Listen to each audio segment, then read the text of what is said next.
Minister of Finance, Tito Mboweni. By and large, the response has been positive. The market's reacting positively. And, of course, a number of political parties already saying, with some caution amongst others, that this was a good move by the president. We're joined now by the IFP's Narend Singh. Good evening to you. Good evening. And from the IFP's point of view, is this a welcome development? Well, yes, we welcome the fact that Tito Mboweni was appointed. He's a seasoned campaigner in the arena of economics and finance.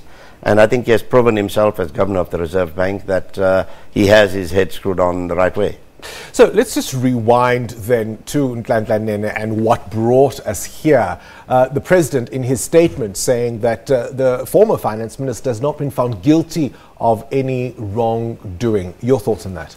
Well, yes, he may not. And we admire Nene for doing what he did. And, if there's a purge of this cabinet and if other people come up and be honest about their involvement in state capture, I think we'll have an early election because half the cabinet would disappear, or more than half the cabinet would disappear. The trouble is, we don't really know. I mean, to some degree, the president was right. He hasn't been found guilty of wrongdoing. The most we know is that he had meetings that perhaps might be looked at now as inappropriate.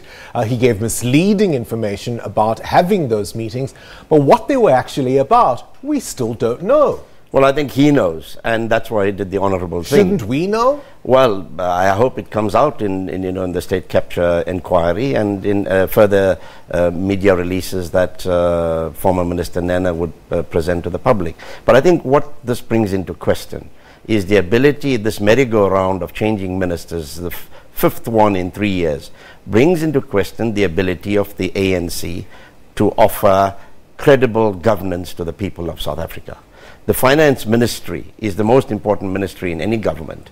And if taxpayers feel that their money is not in good hands, I think it's time for us to really consider whether the ANC is the right party to offer leadership to the people of this country.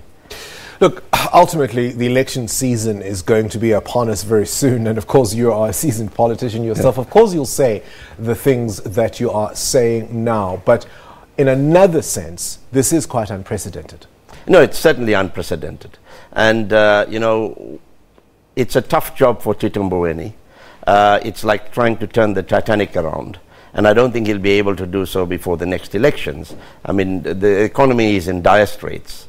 We all know that. We know what the rand's doing. We know that the unemployment rate is extremely high in our country. And he'll really have to take some very bold steps with the support of President Ramaphosa to turn things around in our country. But we also need political certainty, policy certainty.